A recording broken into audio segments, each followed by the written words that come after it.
Hi ಎಲ್ರಿಗೂ ನಮಸ್ಕಾರ. ಎಲ್ಲ ಹೇಗಿದ್ದೀರಾ? ಐ ಹೋಪ್ ತಾವೆಲ್ಲರೂ ಕೂಡ ತುಂಬ ಚೆನ್ನಾಗಿದ್ದೀರಾ ಅಂತ ಭಾವಿಸ್ತೀನಿ. Welcome back to my channel. ಈಗ ನಾನು ಒಂದು ಸಿಂಪಲ್ ಮೆಥಡ್ ಆಗಿ ನಿಮಗೊಂದು ರಿಚುವಲ್ಸ್ನ ಹೇಳ್ಕೊಡೋಣ ಅಂತ ಬಂದಿದ್ದೀನಿ. ಇದು ತುಂಬ ಚೆನ್ನಾಗಿ ವರ್ಕ್ ಆಗುತ್ತೆ. ಎಕ್ಸ್ಪೆಷಲಿ ಯಾರು ಇದನ್ನು ಮಾಡ್ಬೋದು ಅಂದರೆ, ನೋಡಿ, ನಮ್ಮ ಮನೆಯಲ್ಲಿ ಸಾಕಷ್ಟು ಸಮಸ್ಯೆಗಳಿದೆ. ಒಂಥರ ನೆಗೆಟಿವ್ ಎನರ್ಜಿ ಅನ್ನೋದು ಜಾಸ್ತಿ ಇದೆ. ನೆಗೆಟಿವ್ ಎನರ್ಜಿ ಅಂದರೆ ಈಗ ಔಟ್ಸೈಡಿಂದ ದೆವ್ವಗಳು ಭೂತಗಳು ಬಂತು ಅಂತ ಅಲ್ಲ, ನಮ್ಮಲ್ಲೇ ಒಂದಷ್ಟು ಬೇಡವಾದ ಯೋಚನೆಗಳೆಲ್ಲ ಬರ್ತಾ ಇರುತ್ತೆ. ಸಣ್ಣ ಪುಟ್ಟ ಜಗಳಗಳು, ಕಿರಿಕಿರಿಗಳು ಈ ರೀತಿ ಎಲ್ಲ ನಡೀತಾ ಇರುತ್ತೆ. ಒಂದೊಂದು ಟೈಮು ಚೆನ್ನಾಗಿರ್ತೀವಿ, ಒಂದೊಂದು ಟೈಮು ಹಣಕಾಸಿನ ವಿಚಾರವಾಗೂ ತೊಂದರೆ ಬರ್ಬೋದು, ಅಥವಾ ನಮ್ಮ ಸಂಬಂಧದಲ್ಲಿ ಕೂಡ ಒಂದಷ್ಟು ತೊಂದರೆಗಳು ಬರ್ಬೋದು. ಒಂದು ವಾರ ಇದ್ದಂಗೆ ಒಂದು ವಾರ ಇರೋದಿಲ್ಲ. ಸೊ ಎನರ್ಜಿ ಅನ್ನೋದು ಒಂದೊಂದು ಟೈಮ್ ತುಂಬ ಲೋ ಇರುತ್ತೆ, ಡೌನ್ ಇರುತ್ತೆ, ಏನಂತಲೇ ಅರ್ಥ ಆಗಲ್ಲ ಅನ್ನೋರು ಈ ಒಂದು ಸಿಂಪಲ್ ರೆಮಿಡಿನ ಟ್ರೈ ಮಾಡಿ. ಇದು ಎರಡು ರೀತಿ ನಿಮಗೆ ಬೆನಿಫಿಟ್ ಕೊಡುತ್ತೆ. ಮೊದಲನೇದಾಗಿ ಫಸ್ಟು ನಾನು ಒಂದು ಔರಾ ಕ್ಲೆನ್ಸಿಂಗ್ ಹೇಳ್ತೀನಿ. ನೋಡಿ, ಔರಾ ಕ್ಲೆನ್ಸಿಂಗು ಅಂದರೆ ಎಲ್ಲರ ದೇಹದ ಸುತ್ತಲೂ ಒಂದು ಶಕ್ತಿಯುತವಾದಂತಹ ಒಂದು ಪ್ರಭಾವಳಿ ಇರುತ್ತೆ. ಈಗ ನಮ್ಮ ದೇಹ ಹೇಗಿದೆ, ಸೊ ನಮ್ಮ ದೇಹದ ಸುತ್ತಲೂ ಕೂಡ ಒಂದಷ್ಟು ಎನರ್ಜಿ ಇರುತ್ತೆ. ಅದು ಪಾಸಿಟಿವ್ ಎನರ್ಜಿ. ಈಗ ಹೇಗೆ ಪ್ರತಿಯೊಂದು ಸೂರ್ಯ, ಚಂದ್ರ, ನಕ್ಷತ್ರಗಳಿಗೆಲ್ಲ ಪ್ರಭಾವಳಿ ಕೂಡ ಇರುತ್ತೆ. ಹೇಗೆ ಅಂದರೆ, ಈಗ ನೀವು ಸೂರ್ಯ ನೋಡಿ ಅಥವಾ ನಕ್ಷತ್ರ ನೋಡಿ, ಅದರಲ್ಲಿ ಬೆಳಕಿನ ಕಿರಣಗಳು ಸುತ್ತ ಕಾಣಿಸ್ತಾ ಇರುತ್ತೆ ನಿಮಗೆ. ಚಂದ್ರ ಇಷ್ಟಿರ್ಬೋದು ನಿಮಗೆ ದೂರದಿಂದ, ಬಟ್ ಅದ್ರ ಸುತ್ತ ಬೆಳಕಿನ ಕಿರಣಗಳು ಎಷ್ಟು ಪ್ರಕಾಶಮಾನವಾಗಿ ಕಾಣಿಸುತ್ತೆ ಅಲ್ವಾ? ಸೊ ಅದೇ ರೀತಿ ನಮ್ಮ ದೇಹದ ಸುತ್ತ ಕೂಡ ಒಂದು ಪ್ರಕಾಶಮಾನವಾದಂತಹ ಪ್ರಭಾವಳಿ ಇರುತ್ತೆ. ಇದು ತುಂಬಾ ಬಹಳ ಮುಖ್ಯ ಎಲ್ರಿಗೂ ಅಷ್ಟೇ. ಯಾರ ದೇಹದಲ್ಲಿ ಆ ಒಂದು ಪ್ರಭಾವಳಿಯ ಎನರ್ಜಿ ಕಡಿಮೆ ಇದೆ ಅಥವಾ ಸೆಂಟ್ರಲ್ಲಿ ಅದು ಕಟ್ಟಾಗಿದೆ ಅಂದರೆ, ನಮ್ಮಲ್ಲಿ ತುಂಬ ನೆಗೆಟಿವ್ ಥಾಟ್ಸು, ನೆಗೆಟಿವ್ ಎಮೋಷನ್ಸು, ಒಂದಷ್ಟು ಅನಾರೋಗ್ಯದ ರೀತಿಯಲ್ಲಿ ತೊಂದರೆ ಕೊಡೋದು, ಅಥವಾ ಎಲ್ಲ ರೀತಿಯಲ್ಲೂ ನಮಗೆ ತೊಂದರೆ ಕೊಡುತ್ತೆ. ಹಾಗಾಗಿ ಇದೊಂಥರ ನಮಗೆ ಪ್ರೊಟೆಕ್ಟಿಂಗ್ ಶೀಲ್ಡ್ ಅಂತಲೇ ಹೇಳ್ಬೋದು. ಎಷ್ಟು ಚೆನ್ನಾಗಿ ವರ್ಕ್ ಮಾಡುತ್ತೆ ಅಂದರೆ, ಯಾರ ಒಂದು ಪ್ರಭಾವಳಿ ತುಂಬ ಸ್ಟ್ರಾಂಗ್ ಇರುತ್ತೆ ಅಂಥವ್ರಿಗೆ ಯಾವುದೇ ಒಂದು ರೀತಿಯ ಸಮಸ್ಯೆಗಳು ಆದಷ್ಟು ಬೇಗ ಬರಲ್ಲ, ಜೊತೆಗೆ ಏನು ಕೂಡ ಅಟ್ರಾಕ್ಟ್ ಆಗಲ್ಲ ಅವ್ರಿಗೆ ನೆಗೆಟಿವಿಟಿ ಅನ್ನೋದು. ಓಕೆನಾ? ಇದನ್ನು ಹೇಗೆ ಸರಿ ಮಾಡ್ಕೋಬೇಕು ಅಂದರೆ, ಇದನ್ನು ಯಾವ ರೀತಿ ನಾವು ಸರಿಪಡಿಸ್ಕೋಬೋದು, ನಮ್ಮ ಒಂದು ಪ್ರಭಾವಳಿನ ಮತ್ತಷ್ಟು ಆ ಒಂದು ಪ್ರಭಾವಳಿಯ ಶಕ್ತಿನ ಇನ್ನಷ್ಟು ಹೆಚ್ಚು ಮಾಡ್ಕೋಬೇಕನ್ನೋರು, ಇದು ಸುಮಾರಷ್ಟು ಇದಕ್ಕೆ ರೆಮಿಡಿಗಳಿದೆ. ಇದು ಎಕ್ಸ್ಪೆಷಲಿ ನಮ್ಮ ಹೀಲಿಂಗಲ್ಲಿ ನಾವು ಯಾರಿಗಾದರೂ ಹೀಲಿಂಗ್ ಮಾಡ್ತೀವಿ ಅಂದರೆ, ಫಸ್ಟು ನಾವು ಮಾಡೋದೇ ಅವರ ದೇಹದ ಸುತ್ತ ಇರುವಂತಹ ಆ ಒಂದು ಪ್ರಭಾವಳಿನ ಸಂಪೂರ್ಣವಾಗಿ ಕ್ಲೀನ್ ಆ್ಯಂಡ್ ಕ್ಲೆನ್ಸ್ ಮಾಡಿ ಫಸ್ಟು ಅದನ್ನು ನಾವು ಒಂದು ಪಾಸಿಟಿವ್ ಎನರ್ಜಿಯಿಂದ ಆ್ಯಕ್ಟಿವ್ ಮಾಡ್ತೀವಿ. ಸೊ ಅದಾದ ನಂತರನೇ ನಾವು ಅವ್ರಿಗೆ ಚಕ್ರಗಳನ್ನೆಲ್ಲ ಕ್ಲೆನ್ಸ್ ಮಾಡಿ ಆ್ಯಕ್ಟಿವೇಟ್ ಮಾಡೋದು. ಇದು ಒಂದು ಹೀಲಿಂಗು. ಸೊ ಹೀಲಿಂಗೆಲ್ಲ ನಾನು ಮಾಡಿಸ್ಕೊಳಕ್ಕಾಗಲ್ಲ, ಅಥವಾ ಈಗ ಸದ್ಯಕ್ಕೆ ಹೀಲಿಂಗ್ ಮಾಡಿಸ್ಕೊಳ್ಳೋ ಅಷ್ಟು ಪರಿಸ್ಥಿತಿನಲ್ಲಿ ಇಲ್ಲ ಅನ್ನೋರು, ನೋಡಿ, ಇದನ್ನು ಟ್ರೈ ಮಾಡಿ. ಇದು ಕೂಡ ನಿಮಗೆ 100% ವರ್ಕ್ ಆಗಲಿಲ್ಲ ಅಂದರೂ ಒಂದು 60-70% ನಿಮಗೆ ಹೆಲ್ಪ್ ಮಾಡುತ್ತೆ. ಓಕೆನಾ? ಫಸ್ಟ್ನೇದು ಬಂದು ನೋಡಿ, ವಾರದಲ್ಲಿ ನೀವು ಯಾವತ್ತು ತಲೆಗೆ ಸ್ನಾನ ಮಾಡ್ತೀರಾ, ವಾರದಲ್ಲಿ 1 ದಿನ ಅಥವಾ 2 ದಿನ, ಇದು ಡೈಲಿ ಬೇಡ, ಜಸ್ಟ್ ವಾರದಲ್ಲಿ 1 ದಿನ ಅಥವಾ 2 ದಿನ. ಮಂಗಳವಾರ ಆದರೆ ಇನ್ನೂ ತುಂಬ ಒಳ್ಳೆಯದು. ಓಕೆ, ನಾನು ಹೇಳೋ ರಿಚುವಲ್ಸ್ನೂ ಅಷ್ಟೇ ನೀವು ಮಂಗಳವಾರ ಟ್ರೈ ಮಾಡಿ, ತುಂಬ ಚೆನ್ನಾಗಿ ವರ್ಕ್ ಆಗುತ್ತೆ. ಸೊ ಮಂಗಳವಾರ ನೀವು ಏನು ಮಾಡ್ತೀರಾ ಅಂದರೆ, ಸ್ನಾನ ಮಾಡೋದಕ್ಕಿಂತ ಮುಂಚೆ ಯಾವತ್ತು ತಲೆ ಸ್ನಾನ ಮಾಡ್ತೀರಾ ಆವತ್ತಿನ ದಿನ ನೀವು 1 ಹಿಡಿ ಉಪ್ಪನ್ನು ತಗೊಳ್ಳಿ. ಯಾವ ಉಪ್ಪು? ಕಲ್ಲುಪ್ಪು ತಗೋಬೇಕು ನೀವು. 1 ಹಿಡಿ ಕಲ್ಲುಪ್ಪನ್ನ ತಗೊಂಡು ನೀವು ಔಟ್ಸೈಡ್ ಹೋಗಿ ಫಸ್ಟ್ ಸೂರ್ಯ ದೇವರ ಹತ್ರ ಅಥವಾ ಪ್ರಕೃತಿ ಮಾತೆ ಹತ್ರ ಹೀಗೆ ನಿಮ್ಮ ಬಲಗೈನಲ್ಲಿ ಕಲ್ಲುಪ್ಪನ್ನ ಹಾಕ್ಕೊಳ್ಳಿ. ಓಕೆನಾ? ಹಾಕ್ಕೊಂಡು ಆಚೆ ಹೋಗ್ಬಿಟ್ಟು ಫಸ್ಟು ಪ್ರತಿಯೊಂದು ಯಾವುದೇ ಒಂದು ಪಂಚಭೂತಗಳಿಗೆ ಫಸ್ಟ್ ಬಂದು ನಾವು ಗ್ರ್ಯಾಟಿಟ್ಯೂಡ್ನ ಸಲ್ಲಿಸಬೇಕು. ನೀವು ಔಟ್ಸೈಡ್ ಹೋಗ್ಬಿಟ್ಟು ಹೇಳಿ, ಪಂಚಭೂತಗಳೇ, ಪಂಚತತ್ವಗಳೇ ಅಥವಾ ಸೂರ್ಯ ದೇವನೇ, ನಿಮ್ಮಲ್ಲಿರುವಂತಹ ಅನಂತ ಶಕ್ತಿಯನ್ನು ನೀಡಿ ನನ್ನ ದೇಹದ ಪ್ರಭಾವಳಿಯನ್ನು ಸಂಪೂರ್ಣವಾಗಿ ಶುದ್ಧಗೊಳಿಸಿ, ಚೈತನ್ಯಗೊಳಿಸಿ ಅಂತ ಫಸ್ಟು ನೀವು ಔಟ್ಸೈಡು ಸೂರ್ಯನಿಗೂ ಅಥವಾ ಪಂಚಭೂತಗಳಿಗೂ, ಆ ಒಂದು ಪಂಚಶಕ್ತಿಗಳಿಗೆ ಫಸ್ಟ್ ಬಂದು ನೀವು ಏನು ಮಾಡ್ತೀರಾ ಅಂದರೆ ಪ್ರಾರ್ಥನೆ ಮಾಡ್ತೀರಾ. ಅದಾದ ನಂತರ ನೀವು ಇಮ್ಯಾಜಿನ್ ಮಾಡ್ಕೊಬೇಕು, ನಾನು ಯಾವ ಪಂಚಭೂತಗಳಿಗೆ, ಆ ಒಂದು ಪಂಚಶಕ್ತಿಗಳಿಗೆ ಆ ಒಂದು ಶಕ್ತಿಯನ್ನು ಬೇಡಿದ್ದೆ, ಸೊ ಅವರು ನನಗೆ ಒಂದು ರೀತಿಯ ಪ್ರಕಾಶಮಾನವಾದಂಥ ಒಂದು ಶಕ್ತಿಯನ್ನು ನೀಡಿದ್ದಾರೆ ಅಂತ ಇಮ್ಯಾಜ್ ಮಾಡಿಕೊಂಡು ನೀವು ಒಂದು ಬಕೆಟ್ಗೆ ಏನು ಬಿಸಿನೀರಿತ್ತು ಆ ನೀರಿಗೆ, ನೀವು ಸ್ನಾನ ಮಾಡ್ಕೊಳ್ಳುವಂತಹ ಒಂದು ಬಕೆಟ್ ನೀರಿಗೆ 1 ಹಿಡಿ ಆ ಒಂದು ಉಪ್ಪನ್ನು ತಗೊಂಡು ಅದಕ್ಕೆ ಹಾಕ್ಬಿಟ್ಟು ನೀವು ಏನಿಲ್ಲ, ಜಸ್ಟು ಸ್ನಾನ ಎಲ್ಲ ಮುಗಿದ ನಂತರನೇ ಆ ಒಂದು ನೀರು ಏನಿರುತ್ತೆ ಸಪ್ರೇಟಾಗಿ ಒಂದು ಇಟ್ಕೊಂಡಿರಿ. 2 ಬಕೆಟ್ ನೀರಿರುತ್ತೆ ಅಂದ್ಕೊಳ್ಳಿ. ಫಸ್ಟು ಬಂದು ನೀವು ಸೋಪು, ಶಾಂಪು ಎಲ್ಲ ಯೂಸ್ ಮಾಡ್ಕೊಂಡು ಏನು ಸ್ನಾನ ಮಾಡ್ತೀರಾ ಎಲ್ಲ ಮಾಡಿಬಿಡಿ. ಅದಾದ ನಂತರ ಇನ್ನೊಂದು ಅರ್ಧ ಬಕೆಟ್ ಅಥವಾ 1 ಬಕೆಟ್ ನೀರಿಗೆ ಏನು ಪ್ರಾರ್ಥನೆ ಮಾಡಿರ್ತೀರ ಆ ಒಂದು ಕಲ್ಲು ಉಪ್ಪನ್ನ ತೆಗೆದು ನೀವು ನೆಕ್ಸ್ಟು ಇನ್ನೊಂದು ಬಕೆಟ್ಗೆ ನೀವು ಒಂದು ಉಪ್ಪನ್ನ ಮಿಕ್ಸ್ ಮಾಡಿ.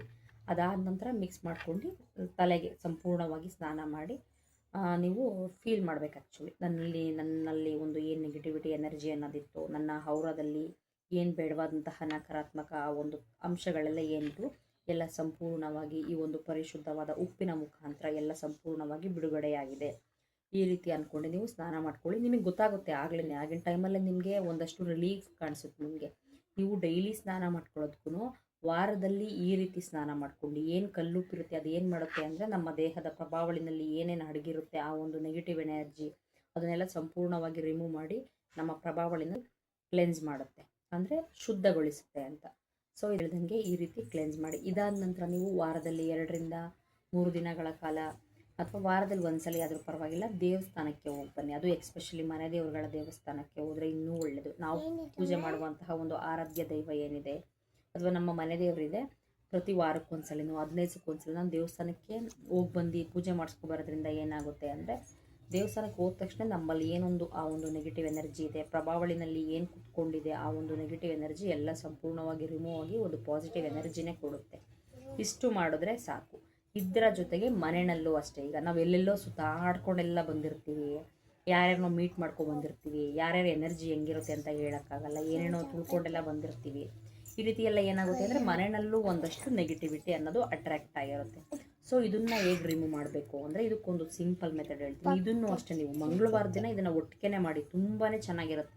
ನೀವು ನಾರ್ಮಲಾಗಿ ಪೂಜೆ ಮಾಡೋ ದಿನಕ್ಕಿಂತ ಈ ಒಂದು ರಿಚುವಲ್ಸ್ ನಾನು ಏನು ಹೇಳಿದ್ದೀನಿ, ಉಪ್ಪಿನ ನೀರು ಸ್ನಾನ ಆಗಲಿ, ಒಂದಷ್ಟು ರಿಚುವಲ್ಸ್ಗಳನ್ನ ಹೇಳ್ತೀನಿ. ಇವುಗಳನ್ನ ಮಾಡೋದ್ರಿಂದ ಏನಾಗುತ್ತೆ ಅಂದರೆ ನಿಮ್ಮ ಮನೆಯಲ್ಲಿ ನಿಮಗೆ ಗೊತ್ತಾಗುತ್ತೆ ಆ ಒಂದು ಪಾಸಿಟಿವ್ ಎನರ್ಜಿನ ನೀವು ಫೀಲ್ ಮಾಡ್ತೀರಾ. ಮನೇನ ಒರೆಸ್ತಿದ್ದೀನಿ ಅಂದರೆ ಒಂದೊಡಿ ಉಪ್ಪನ್ನ ತಗೊಂಡು ಅದಕ್ಕೆ ನೀವು ಒಂದು ಪಾಸಿಟಿವ್ ಎನರ್ಜಿನ ಫೀಲ್ ಮಾಡಿ. ಏನಿಲ್ಲ, ಈ ಒಂದು ಉಪ್ಪು ಸಂಪೂರ್ಣವಾಗಿ ನಮ್ಮ ಮನೇಲಿ ಅಡಗಿರುವಂತಹ ಆ ಒಂದು ನೆಗೆಟಿವ್ ಎನರ್ಜಿನೆಲ್ಲ ಸಂಪೂರ್ಣವಾಗಿ ರಿಮೂವ್ ಮಾಡ್ತಾ ಇದೆ. ಈ ರೀತಿ ಒಂದು ಪಾಸಿಟಿವ್ ಇಂಟೆನ್ಷನ್ನ ನೀವು ಫಿಲ್ ಮಾಡಿ ಒಂದು ಬಕೆಟ್ಗೆ ಒಂದು ಅರ್ಧ ಇಡಿ ಒಂದಿಷ್ಟು ಉಪ್ಪನ್ನ ಹಾಕ್ಬಿಟ್ಟು, ಕಲ್ಲುಪ್ಪು ಹಾಕಿ, ಪುಡಿ ಉಪ್ಪಿಗಿಂತ ಕಲ್ಲುಪ್ಪು ಅನ್ನೋದು ಬೆಸ್ಟ್. ಸ್ನಾನಕ್ಕಾದರೂ ಅಷ್ಟೇ, ಮನೆ ಕ್ಲೆನ್ಸಿಂಗ್ ಆದರೂ ಅಷ್ಟೇ ಹಾಕ್ಬಿಟ್ಟು ನೀವೇನು ಮಾಡಬೇಕು, ಮನೆಯೆಲ್ಲ ಸಂಪೂರ್ಣವಾಗಿ ಒರೆಸಿ ಮನೆ ಕೂಡ ಕ್ಲೆನ್ಸ್ ಆಗುತ್ತೆ. ಇದಾದ ನಂತರ ಏನು ಮಾಡ್ತೀರಾ ಅಂದರೆ ಮಂಗಳವಾರದ ದಿನ ಇದು ಸಂಜೆ ಮಾಡೋದ್ರಿಂದ ತುಂಬ ಒಳ್ಳೆಯದು. ಅರ್ಲಿ ಮಾರ್ನಿಂಗು ಮಾಡ್ಬೋದು, ಬಟ್ ಈವ್ನಿಂಗು ಮಾಡಿದ್ರೆ ತುಂಬ ಒಳ್ಳೆಯದು. ಸೊ ಏನು ಮಾಡ್ತೀರ ಅಂದರೆ 3 ಪಲಾವ್ ಎಲೆನ ತೊಗೊಳ್ಳಿ. ಪಲಾವ್ ಎಲೆ ಸ್ಟ್ರೈಟೇ ಇರಬೇಕಾ, ಬ್ರೇಕ್ ಆಗಿರ್ಬೇಕು ಆ ರೀತಿ ಏನಿಲ್ಲ, ಯಾವುದಾದ್ರೂ ಪರವಾಗಿಲ್ಲ. ಒಂದು 3 ಪಲಾವ್ ಎಲೆ ತೊಗೊಳ್ಳಿ. ಅದಾದ ನಂತರ ಒಂದು 4-5 ಲವಂಗನ ತಗೋಬೇಕು ನೀವು, ಓಕೆನಾ? ಈ ರೀತಿ ಜೊತೆಗೆ 3 ಕರ್ಪೂರನ ತಗೊಳ್ಳಿ. ನಿಮ್ಮ ಹತ್ರ ಬಿಳಿ ಸಾಸಿವೆ ಇದೆ ಅಂದರೆ ಇನ್ನೂ ಒಳ್ಳೆಯದು. ಆ್ಯಕ್ಚುಲಿ ನನ್ನ ಹತ್ರ ಇಲ್ಲ, ಈಗ ಸದ್ಯಕ್ಕೆ ಖಾಲಿಯಾಗಿದೆ. ನಾನು ಪ್ರತಿ ಮಂಗಳವಾರ ಆಗಲಿ, ಹುಣ್ಣಿಮೆಗಾಗಲಿ, ಅಮಾವಾಸ್ಯೆಗಾಗಲಿ ಈ ಒಂದು ರೆಮಿಡಿನಂತೂ 100% ಟ್ರೈ ಮಾಡ್ತೀನಿ. ತುಂಬ ಚೆನ್ನಾಗಿ ಒಂದೊಳ್ಳೆ ಪಾಸಿಟಿವ್ ಎನರ್ಜಿ ಕೊಡುತ್ತಂತಲೇ ಹೇಳ್ಬೋದು. ಅದಾದ ನಂತರ 3 ನೀವು ಕರ್ಪೂರನ ತಗೊಳ್ಳಿ. ಇಷ್ಟು 3 ಪಲಾವ್ ಎಲೆ, 5 ಲವಂಗ ಹಾಗೂ 3 ಕರ್ಪೂರ, ಸಾಧ್ಯವಾದರೆ ಬಿಳಿ ಸಾಸಿವೆನ ತಗೊಳ್ಳಿ. ಇಷ್ಟನ್ನು ಏನು ಮಾಡ್ತೀರಾ ಅಂದರೆ ಇದ್ರ ಜೊತೆಗೆ ಒಂದು ಧೂಪ ಕೂಡ ನೀವು ಯೂಸ್ ಮಾಡ್ಬೋದು. ಧೂಪ ಇದ್ದಷ್ಟು ಇನ್ನೂ ಒಳ್ಳೆಯದು. ಏನಿಲ್ಲ, ಒಂದು ಬೌಲ್ಗೆ ನೀವು ಏನು ಮಾಡ್ತೀರಾ ಅಂದರೆ ಒಂದು ಸ್ಟೀಲ್ ಬೌಲ್ನ ಯೂಸ್ ಮಾಡ್ಕೊಳ್ಳಿ, ಅಥವಾ ಮಣ್ಣಿನ ಪಾತ್ರೆ ಇದ್ರೂ ತುಂಬ ಒಳ್ಳೆಯದು. ಅದಕ್ಕೆಲ್ಲ ಈ ಒಂದು ಪಲಾವ್ ಎಲೆ ಏನಿತ್ತು, ಲವಂಗ ಮತ್ತು ಕರ್ಪೂರ ಎಲ್ಲದನ್ನೂ ಅಷ್ಟೇ ಹಾಕಿ, ಅದ್ರ ಜೊತೆಗೆ ಧೂಪ ಕೂಡ ಹಚ್ಚಿ ಚೆನ್ನಾಗಿ ಅದನ್ನು ಬರ್ನ್ ಮಾಡಿ. ಸೊ ಅದಾದ ನಂತರ ಆ ಒಂದು ಏನು ಬೆಂಕಿ ಇದೆ ಅದೆಲ್ಲ ಹೊಗೆ ಬರೋಕ್ಕೆ ಸ್ಟಾರ್ಟ್ ಆಗುತ್ತೆ. ಸೊ ಏನು ಮಾಡ್ತೀವಿ, ಅದನ್ನು ಸಂಪೂರ್ಣವಾಗಿ ನಿಮ್ಮ ಮನೆಯ 4 ದಿಕ್ಕುಗಳು ಕೂಡ ಅಷ್ಟೇ ಎಲ್ಲ ಜಾಗದಲ್ಲೂ ಕೂಡ ಆ ಒಂದು ಎನರ್ಜಿನ ಫಿಲ್ ಮಾಡ್ತಾ ಹೋಗಿ. ನಮ್ಮ ಮನೆಯಲ್ಲಿ ಆದಷ್ಟು ಪಾಸಿಟಿವ್ ಎನರ್ಜಿ ಅನ್ನೋದು ಕ್ರಿಯೇಟ್ ಆಗ್ತಾ ಇದೆ. ಏನೊಂದು ನೆಗೆಟಿವಿಟಿ ಎನರ್ಜಿ ಅನ್ನೋದಿತ್ತು ಎಲ್ಲ ಸಂಪೂರ್ಣವಾಗಿ ನಿವಾರಣೆಗೊಂಡು ಈ ಒಂದು ಅತ್ಯದ್ಭುತವಾದಂಥ ರೆಮಿಡಿಯಿಂದ ಸಂಪೂರ್ಣವಾಗಿ ನಮ್ಮ ಮನೆ ಶುದ್ಧವಾಗ್ತಾ ಇದೆ, ಒಂದು ಪಾಸಿಟಿವ್ ಎನರ್ಜಿಯಿಂದ ಕೂಡಿದೆ ಅಂತ ನೀವು ಈ ಒಂದು ರಿಚುವಲ್ಸ್ನ ಮಾಡಿ. ತುಂಬ ಚೆನ್ನಾಗಿ ವರ್ಕ್ ಆಗುತ್ತಿದೆ. ನೀವು ಬೇಕಾದರೆ ಅಬ್ಸರ್ವ್ ಮಾಡಿ, ಇಷ್ಟು ದಿನ ನೀವು ಏನು ಪೂಜೆ ಮಾಡ್ತಾಯಿದ್ರಿ ಪ್ರತಿ ಮಂಗಳವಾರ, ಅದಕ್ಕೆ ಇದನ್ನು ಸ್ವಲ್ಪ ಆ್ಯಡ್ ಮಾಡಿ ಅಷ್ಟೇ. ಏನಿಲ್ಲ, ಉಪ್ಪಿನ ಸ್ನಾನ ಮಾಡಿ, ಮನೆಯನ್ನು ಅಷ್ಟೇ ಉಪ್ಪು ಹಾಕ್ಬಿಟ್ಟು ಕಂಪ್ಲೀಟಾಗಿ ಮನೆಯನ್ನು ಕ್ಲೀನ್ ಮಾಡಿ. ಅದಾದ ನಂತರ ಪಲಾವ್ ಎಲೆ ಏನಿದೆ, ಲವಂಗ, ಕರ್ಪೂರ, ಬಿಳಿ ಸಾಸಿವೆ, ಈ ಧೂಪ ಎಲ್ಲನೂ ಅಷ್ಟೇ ಒಟ್ಟಿಗೆ ಹಾಕ್ಬಿಟ್ಟು ನೀವು ಸುಟ್ಟಿ ಆ ಒಂದು ಹೊಗೆನ ನೀವು ಸಂಪೂರ್ಣವಾಗಿ ನಿಮ್ಮ ಮನೆಯಲ್ಲಿ ಹಾಕೋ ಟೈಮಲ್ಲಿ ಹನುಮಾನ್ ಚಾಲೀಸ ಮಂತ್ರ ಕೂಡ ಬರುತ್ತೆ ಅಲ್ವಾ, ಹನುಮಾನ್ ಚಾಲೀಸನ ಹಾಕಿ. ಎಕ್ಸ್ಪೆಷಲಿ ಮಂಗಳವಾರ ಮಾಡಿ, ಸೀರಿಯಸ್ಲಿ ನಾನು ಹೇಳೋದಲ್ಲ, ನೀವು ಆ್ಯಕ್ಚುಲಿ ಫೀಲ್ ಮಾಡ್ತೀರಾ ಹೌದು ಎಷ್ಟು ಚೆನ್ನಾಗಿ ವರ್ಕ್ ಆಗುತ್ತೆ ಅಂತ. ಆಲ್ರೆಡಿ ಸುಮಾರು ಜನ ಟ್ರೈ ಮಾಡ್ತಿರ್ತಾರೆ, ಬಟ್ ಕೆಲವ್ರು ಗೊತ್ತಿದ್ರೂ ಕೂಡ ಅದನ್ನು ಕಂಟಿನ್ಯೂ ಮಾಡಲ್ಲ. ಬಟ್ ಕಂಟಿನ್ಯೂ ಮಾಡಿ, ನಿಮಗೆ ನಿಜವಾಗ್ಲೂ ಇಷ್ಟು ದಿನ ಏನು ಮನೆಯಲ್ಲಿ ಅಷ್ಟು ಒಂದು ಪಾಸಿಟಿವ್ ವೈಬ್ಸ್ ಅನ್ನೋದಿರಲಿಲ್ಲ, ಏನೋ ಒಂದು ಕಿರಿಕಿರಿಗಳಾಗ್ತಾ ಇರುತ್ತೆ, ಏನಾದರೂ ಒಂದು ಸಣ್ಣ ಪುಟ್ಟ ತೊಂದರೆ ಆಗ್ತಿರುತ್ತೆ ಅಂತ ಇರ್ತೀರಲ್ಲ, ಇದನ್ನು ಬಿಡದಲ್ಲ ನೀವು ಪ್ರತಿ ಮಂಗಳವಾರ ಮಾಡಿ, ನಿಮಗೆ ಗೊತ್ತಾಗುತ್ತೆ. ನೀವು ಈ ಥರ ಹುಣ್ಣಿಮೆ ದಿನವೂ ಮಾಡ್ಬೋದು, ಅಮಾವಾಸ್ಯೆ ದಿನವೂ ಮಾಡ್ಬೋದು, ಅದಕ್ಕೆ ಬೇರೆ ರಿಚುವಲ್ಸ್ಗಳನ್ನ ಇದೆ, ನಾನು ಮುಂದೆ ಅದನ್ನು ಹೇಳ್ತೀನಿ. ಬಟ್ ಎಕ್ಸ್ಪೆಷಲಿ ಮಂಗಳವಾರ ದಿನ ಇದನ್ನು ಮಾಡಿ, ನಿಮ್ಗೆ ಗೊತ್ತಾಗುತ್ತೆ, ನಿಮಗೆ ಇನ್ಸ್ಟಂಟಾಗೆ ಗೊತ್ತಾಗ್ಬಿಡುತ್ತೆ ನಿಮಗೆ. ಆ್ಯಕ್ಚುಲಿ ಗಾಯತ್ರಿ ಮಂತ್ರನೂ ಕೂಡ ಹಾಕ್ಬೋದು, ಇಲ್ಲ ಹನುಮಾನ್ ಚಾಲೀಸ ಹಾಕಿ, ತುಂಬ ಚೆನ್ನಾಗಿ ವರ್ಕ್ ಆಗುತ್ತೆ. ನೀವು ಹನುಮಾನ್ ಚಾಲೀಸನೂ ಅಷ್ಟೇ, ಏನಿದೆ ಹನುಮಾನ್ ಚಾಲೀಸ ಒಂದು ಪ್ರಿಂಟೌಟ್ನ ತಗೊಳ್ಳಿ. ಹನುಮಾನ್ ಚಾಲೀಸ ನೀವು ಸಾಂಗ್ನ ಹಾಕ್ತೀರಾ ಅಲ್ವಾ, ನೀವು ಆ ಪ್ರಿಂಟೌಟ್ನ ತೊಗೊಂಡು ನಿಮ್ಮ ಪಕ್ಕದಲ್ಲಿ ಒಂದು ಗ್ಲಾಸ್ ನೀರನ್ನ ಇಟ್ಕೊಂಡು ಹನುಮಾನ್ ಚಾಲೀಸನ ಆದಷ್ಟು ಓದಿ. ಒಂದ್ಸಲ ಹೇಳಿದ್ರೂ ಪರವಾಗಿಲ್ಲ, ಓಕೆನಾ. ಇದು ಎಕ್ಸ್ಪೆಷಲಿ ಮಂಗಳವಾರ ದಿನ ಮಾಡಿ, ತುಂಬ ಚೆನ್ನಾಗಿ ನಿಮ್ಮಲ್ಲಿ ಇಷ್ಟು ದಿನ ಏನೊಂದು ಆ ಒಂದು ನೆಗೆಟಿವ್ ಎನರ್ಜಿ ಇತ್ತು, ನಿಮಗೆ ಪ್ರತಿ ವಾರ ಕಳೀತಾ ಕ್ರಮೇಣ ಕಡಿಮೆ ಆಗ್ತಾ ಹೋಗುತ್ತೆ. ಇದೆಲ್ಲ ನಾನು ಆ್ಯಕ್ಚುಲಿ ನಮಗೆ ಹೀಲಿಂಗ್ ಯಾರಿಗೆ ಬರ್ತಾರೆ ಅವ್ರಿಗೆಲ್ಲ ನಾನು ಹೇಳ್ಕೊಡ್ತೀನಿ. ಸುಮಾರು ಜನ ಟ್ರೈ ಮಾಡಿದ್ದಾರೆ, ಅವರು ಕೂಡ ಫೀಲ್ ಮಾಡಿದ್ದಾರೆ ಆ್ಯಕ್ಚುಲಿ ಹೌದು ನಿಜವಾಗ್ಲೂ ಚೆನ್ನಾಗಿದೆಲ್ಲ ವರ್ಕ್ ಆಗುತ್ತೆ ಅಂತ. ಮಾಡಿ ನೋಡಿ, ತುಂಬ ಚೆನ್ನಾಗಿ ಯೂಸ್ಫುಲ್ ಎಲ್ಲ ಇರುತ್ತೆ. ಇನ್ನು ನೆಕ್ಸ್ಟ್ ಬಂದು ಪಲಾವ್ ಎಲೆದೆಲ್ಲ ಮ್ಯಾನಿಫೆಸ್ಟೇಷನ್ ಎಲ್ಲ ನಾನು ನಾಡಿದ್ದು ಹೇಳ್ತೀನಿ. ಈ ಒಂದು ಬೇ ಲೀಫ್ನ ಇಟ್ಕೊಂಡು ಯಾವ ರೀತಿ ಮ್ಯಾನಿಫೆಸ್ಟೇಷನ್ ಮಾಡ್ಬೋದು, ಏನೇನಕ್ಕೆ ಯೂಸ್ ಆಗುತ್ತೆ, ಇದರಲ್ಲಿ ಅಂಥ ಒಂದು ಪವರ್ ಏನಿದೆ ಅಂತ ಮುಂದೆ ಬರೋ ವೀಡಿಯೋದಲ್ಲೆಲ್ಲ ತೋರಿಸ್ತೀನಿ. ಐ ಹೋಪ್ ನಿಮ್ಗೊಂದು ರಿಚುವಲ್ಸ್ ಇಷ್ಟ ಆಗಿದೆ ಅಂತ ಭಾವಿಸ್ತೀನಿ. ಇಷ್ಟ ಆದವರೆಲ್ಲ ಲೈಕ್ ಮಾಡಿ, ಶೇರ್ ಮಾಡಿ, ಹಾಗೂ ನನ್ನ ಈ ಒಂದು ಚಾನಲ್ನ ಯಾರು ಹೊಸ್ದಾಗಿ ನೋಡ್ತಿದ್ದೀರಾ ಸಬ್ಸ್ಕ್ರೈಬ್ ಮಾಡ್ಕೊಳ್ಳಿ.